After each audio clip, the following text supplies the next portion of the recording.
Hi there, this is Mr. Evans. In this video I'm going to look at maintaining a competitive advantage. So I did actually at the start of this section here on 3.8.2 define what a competitive advantage is, because you can't really understand Porter and Bowman without understanding what a competitive advantage is, but we'll have a look at that, and then we'll have a look at the benefits of having a competitive advantage and the difficulties of maintaining one. So first of all, just to remind you, a competitive advantage could be defined as the unique characteristics of an organisation that differentiate them from their competitors and help to generate revenues for that organisation, help to generate sales. In other words, it helps to keep the organisation going, essentially.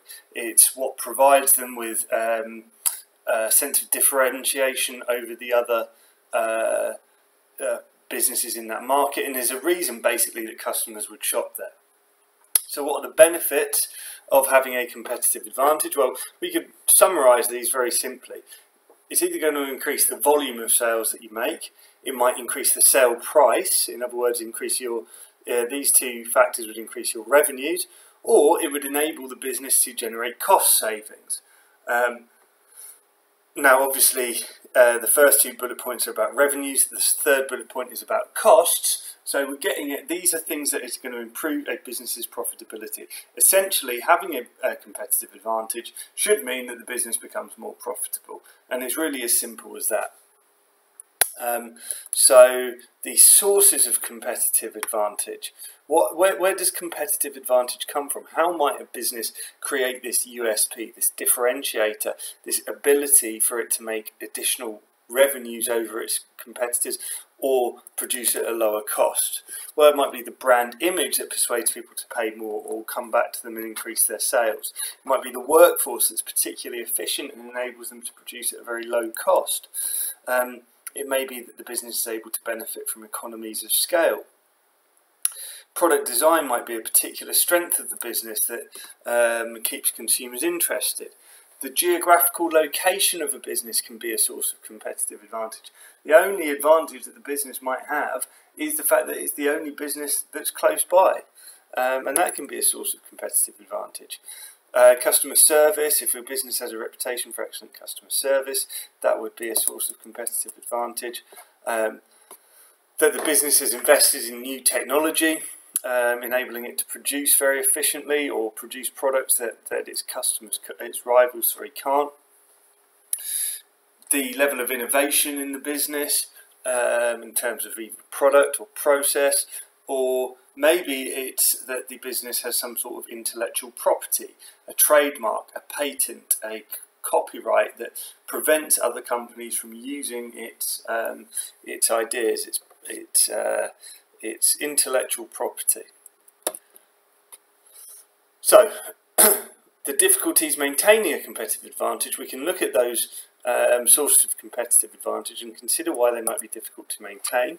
So in terms of brand image can be very expensive for a business to maintain. We need continuous expenditure on marketing, promotion, creating the brand image that we want people to see. We need to train our staff so that when they interact with customers, they're putting across that same brand image. So we need to make sure our employees are fully trained, they're fully aware what our brand image is and how they help contribute to making that. And what about the impact of a scandal? You can spend all of this money building your brand, and then maybe there's a scandal that really has an impact on how your brand is perceived, like the VW scandal, for example. In terms of the workforce, well, we're going to need to, if our workforce is a source of competitive advantage, if our employees are the source of our competitive advantage, maybe it's their skill set, they can do things that our rivals can't, then we need to balance the low staff turnover with effective recruitment. We want to maintain the workforce, but we need to also recruit new people to make sure that the skills within our workforce are maintained within our workforce. We're training the new people with our skills, with the skills that they need, so our workforce can continue to be a source of competitive advantage, which could be difficult, particularly in a time of low unemployment, where we're struggling to find workers. In terms of economies of scale, that can be a source of competitive advantage, but of course our competitors are trying to gain economies of scale as well, and these could be duplicated potentially by our competitors. They may be able to get even bigger than us, so we need to keep on growing, keep on benefiting from economies of scale, and try to minimise the diseconomies of scale that we experience as a bigger company, which can be very difficult. In terms of product design, well, if product design is our source of competitive advantage, a company like Apple, we need to continually be investing in market research, finding out what people want. We're going to be spending lots of money on developing new products. So yeah, it's going to be very expensive to maintain that product design as a source of competitive advantage. If you think about, the kind of massive step change that the first iPhone was compared to the recent iterations of it, these aren't huge leaps forward in product design. It's very difficult to continually make product design a source of competitive advantage. In terms of geographical location, if all we're relying on for our competitive advantage is the fact that we're the only business in the area that sells this product, well, what about the internet? People buying stuff online. What about competitors setting up in the same area? It's maybe not a particularly strong source of competitive advantage, particularly in this day and age where new technology is enabling people to source products from a far wider range of suppliers. In terms of customer service, if that's our source of competitive advantage, the fact that we give customers a great experience, well, what about the impact of 1 or 2 bad reviews? How could that affect our brand image, our competitive advantage? We need to continue to give customers great experiences if the reason that they're coming to us is good customer service. Every customer is going to have an expectation, high expectations, that we need to at least meet, if not exceed, if customer service is what we're famed for. In terms of investment in technology, if we gain a competitive advantage because we've invested in really expensive production technology, well, that obviously incurs a huge startup outlay, big costs in setting it up. It's going to need maintenance. It's going to need renewing. This is an expensive way to maintain a competitive advantage.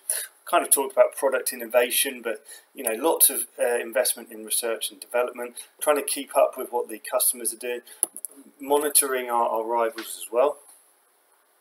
And if intellectual property, if it's a particular process or a particular product, well, eventually that's going to run out. Our patent anyway will run out at some point.